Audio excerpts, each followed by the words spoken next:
ഞാൻ പ്രസിഡന്റ് ആയിരിക്കുന്ന ഈ പഞ്ചായത്തിൽ ഇത്രയും കാര്യങ്ങൾ നടന്നതും നടത്തിയതും എന്നോട് ആലോചിക്കാതെയാണ്. നിങ്ങളുടെ എല്ലാ വോട്ടും വാങ്ങി അധികാരത്തിൽ വന്ന ഞാൻ ഈ പ്രശ്നത്തിൽ ഇടപെടാതിരിക്കുന്നത് ശരിയല്ലല്ലോ. നിങ്ങൾ ആരും പറഞ്ഞില്ലെങ്കിലും എല്ലാ കാര്യങ്ങളും ഞാൻ അറിഞ്ഞുകൊണ്ട് തന്നെയാണ് ഇരുന്നത്. എന്റെ വീട് എനിക്ക് വിട്ടുകിട്ടണം, അത്ര മാത്രമേ എനിക്ക് പ്രസിഡന്റിനോട് പറയാനുള്ളൂ. അപ്പോൾ പ്രേതങ്ങളെയും ചാത്തിനെയും ഒക്കെ പറഞ്ഞു വിട്ടത് പിള്ള തന്നെയാണെന്ന് സമ്മതിക്കുന്നുണ്ടോ? ഇല്ല, അതിന്റെയൊക്കെ പുറകിൽ ഈ കണിയാനും ചന്തു പണിക്കരുമായിരുന്നു. പിള്ളേച്ചൻ പറഞ്ഞു, ഞങ്ങൾ അനുസരിച്ചു.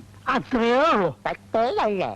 ഞങ്ങളുടെ സസ്പെൻഷൻ പിൻവലിക്കാന്ന് പറഞ്ഞ് ഞങ്ങളെ പ്രലോഭിപ്പിച്ചു. ഞങ്ങൾ നിരപരാധികളാണ്. നിന്റെയൊക്കെ സസ്പെൻഷൻ ഞാൻ ശരിയാക്കി തരുന്നുണ്ടോ? പിന്നെ ഞങ്ങൾക്ക് ഇനി മുന്നും പിന്നെ നോക്കാനൊന്നുമില്ല. ആ, എന്റെ കൈകൊണ്ട് വിറ്റ് കഴിഞ്ഞ വീട് വീണ്ടും തിരിച്ചു ചോദിക്കേണ്ട ഉദ്ദേശം? സ്വപ്നം.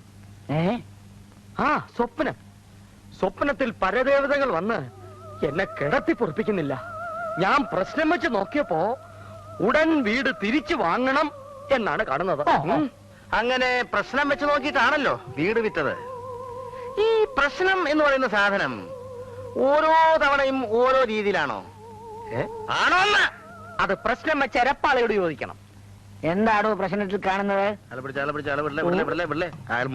എന്താ പ്രശ്നത്തിൽ കാണുന്നത്? അതായത് ഈ പ്രശ്നത്തിൽ കാണുന്നവർ ഈ എത്രയും വേഗം ഈ വീട് വിട്ടു കിട്ടിയില്ലെങ്കിൽ പുതുശ്ശേരി തറവാടിൽ പല ജീവനാശങ്ങളും സംഭവിക്കാൻ ഇടയുണ്ടെന്നുള്ളതാണ് ഈ പ്രശ്നത്തിൽ കാണുന്നത്. ഇയാൾ വെറും നുണയനാണ്.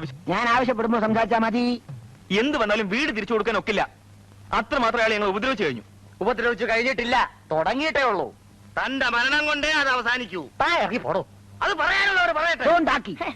ആരും മിണ്ടരുത്, ആരും മിണ്ടരുതെന്ന്. ദാസൻ മാസ്റ്റർ എന്ത് പറയുന്നു?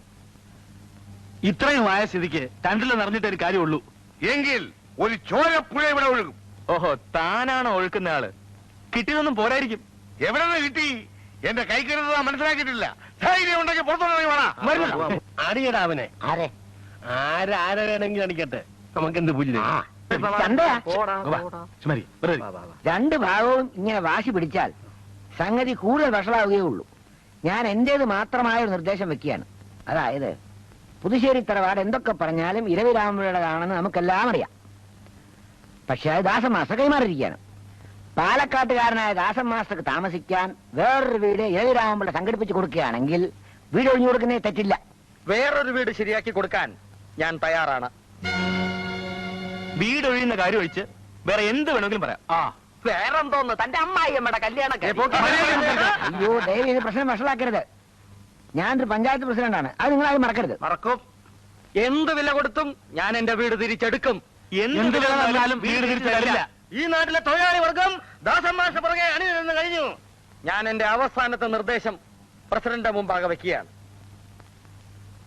എല്ലാവരും കേട്ടോളി. പുതുശ്ശേരി തറവാട്ടിലെ ഈ ഇരവി രാമൻപിള്ള ഇപ്പോൾ താമസിക്കുന്ന പുത്തൻ പുതിയ കോൺക്രീറ്റ് വീട് ഈ പുതുശ്ശേരി തറവാട്ടിന് പകരമായി ദാസൻ മാസ്റ്റർക്ക് കൊടുക്കുന്നതാണ്.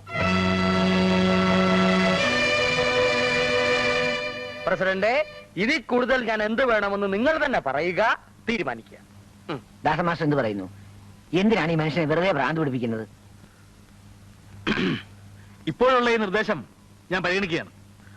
പക്ഷേ നിയമപ്രകാരം വ്യക്തമായ രജിസ്ട്രേഷൻ കഴിഞ്ഞതിന് ശേഷം മാത്രമേ ഞങ്ങൾ ഈ വീട് ഒഴിഞ്ഞു കൊടുക്കുകയുള്ളൂ. നാളെ തന്നെ വീടിന്റെ രജിസ്ട്രേഷൻ നടത്താൻ ഞാൻ ഒരുക്കമാണ്. I am ready. ദാസേട്ടാ, ഈ വീടിന്റെ വില ദാസേട്ട മറന്നോ? നീ ഒന്നും മിണ്ടാതിരിക്കെ. മറ്റൊരാളുടെ ശാപമുള്ള വീട് നമുക്ക് വേണ്ട. താമസിക്കാൻ പുതിയൊരു വീട് കിട്ടുകയും ചെയ്യുമല്ലോ. ഇത് അവസാന തീരുമാനമായി കരുതാവോ? എനിക്ക് സമ്മതമാണ്. എനിക്കും ഇത് നല്ല തീരുമാനമാണ്. എങ്കിൽ നാളെ തന്നെ രജിസ്ട്രേഷൻ. പിള്ളേച്ച് ഇങ്ങോട്ട് വാ.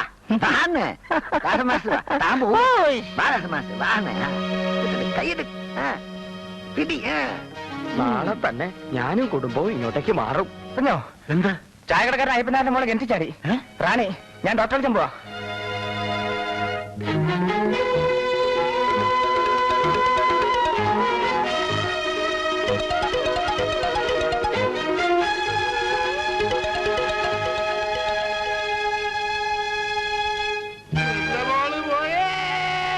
എന്നോട് ഈ ചതി വേണമായിരുന്നു.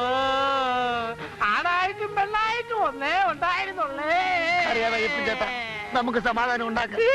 എന്ത് സമാധാനമാണോ? എന്റെ മോളെ കൊന്ന കാലം വന്നേ. ഇനി എന്തിനാണാ വരുന്നത്? ദൈവം ചോദിച്ചോളുവേ. അയ്യോ എനിക്ക് വയ്യ കേട്ടോ. എന്റെ അമ്മേ ഇച്ചിരി വെള്ളം താ. എനിക്ക് വയ്യേ എന്റെ അമ്മോ.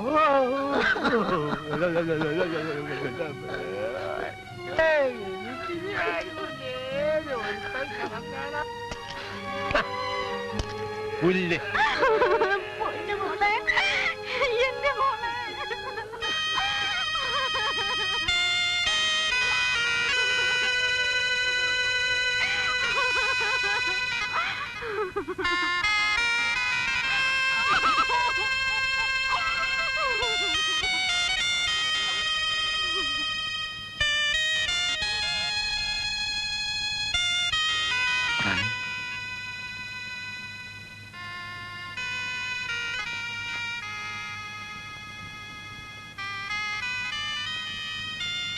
റാണി,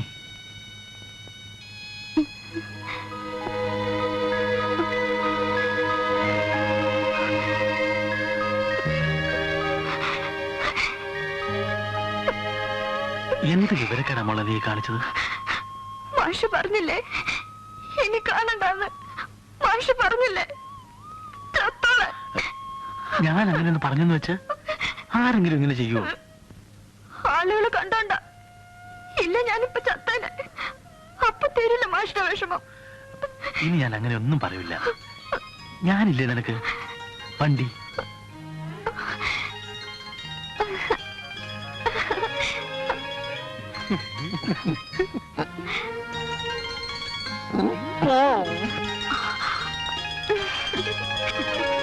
കളി ജയിച്ചു.